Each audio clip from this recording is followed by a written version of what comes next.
Sebelum kita mengulas tentang teknik negosiasi, aku pengen memperkenalkan anggota dari kelompok 5. Yang pertama, ada Andika Sadiman. Yang kedua, ada Aurelia Ankita. Selanjutnya, ada Christina Joanna.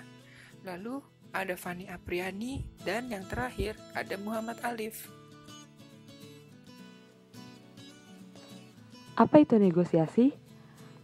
Negosiasi adalah sebuah bentuk interaksi sosial saat pihak-pihak yang terlibat berusaha untuk saling menyelesaikan tujuan yang berbeda dan bertentangan. Sedangkan, menurut Kamus Oxford, negosiasi adalah suatu cara untuk mencapai suatu kesepakatan melalui diskusi formal.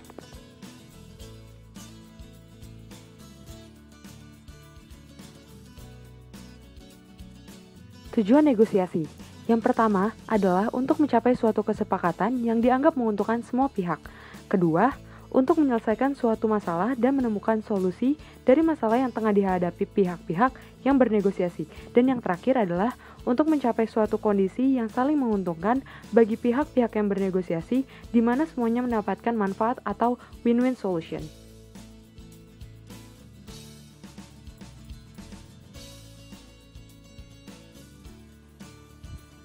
Contoh, kegiatan negosiasi bisnis antara suatu perusahaan dengan perusahaan lainnya sangat bermanfaat dalam mengembangkan pasar, di mana tujuannya adalah untuk meningkatkan angka penjualan.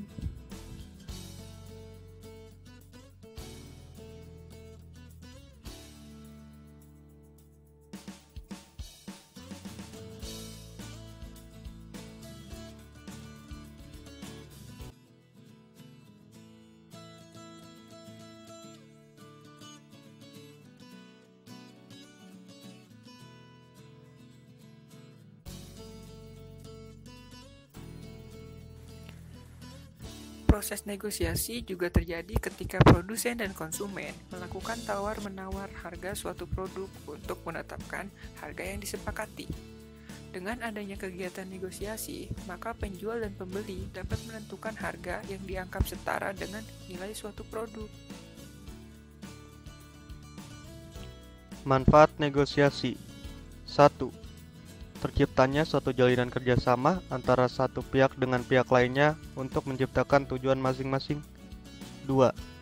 Adanya saling pengertian antara masing-masing pihak yang bernegosiasi mengenai kesepakatan yang akan diambil dan dampaknya bagi semua pihak. 3.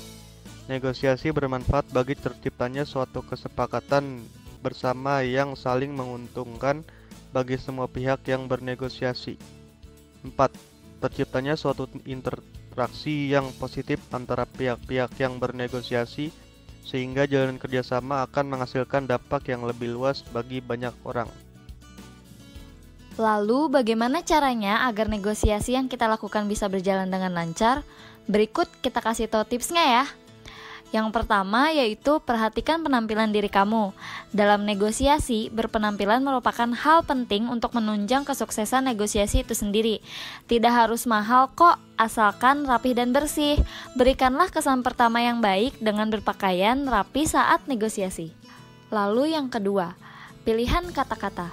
Yap, bener banget. Ini juga merupakan poin penting dalam negosiasi loh. Kata-kata memiliki kekuatan yang luar biasa untuk mempengaruhi seseorang.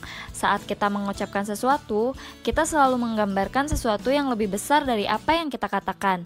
Jadi, pastikan pilihan kata-kata kamu sesuai dengan porsinya ya, sehingga tidak ada kesalahpahaman dalam bernegosiasi. Lalu yang ketiga, bahasa tubuh kamu. Selain pilihan kata-kata itu penting, bagaimana kamu bersikap juga mempengaruhi negosiasi loh. Bahkan ini lebih penting dari apa yang kamu katakan. Bahasa tubuh bisa mencakup lebih dari setengah pesan yang akan kamu komunikasikan. Lalu yang keempat, ada tempat negosiasi. Nah, tempat yang comfortable, tidak berisik, dan bersih cenderung bisa membantu kita agar negosiasi berjalan lancar dengan klien. Lalu yang terakhir adalah momentum negosiasi. Di dalam dunia bisnis, kita semua sibuk dan benar-benar menghargai waktu. Dengan demikian, hampir semua negosiasi memiliki batas waktu. Dan negosiator yang baik tahu bagaimana menggunakan hal ini untuk keuntungan mereka. Kuncinya terletak pada memastikan bahwa momentum negosiasi berjalan menguntungkan kamu ketika saat diselesaikan. Terima kasih atas perhatiannya. Kelompok 5 izin undur diri.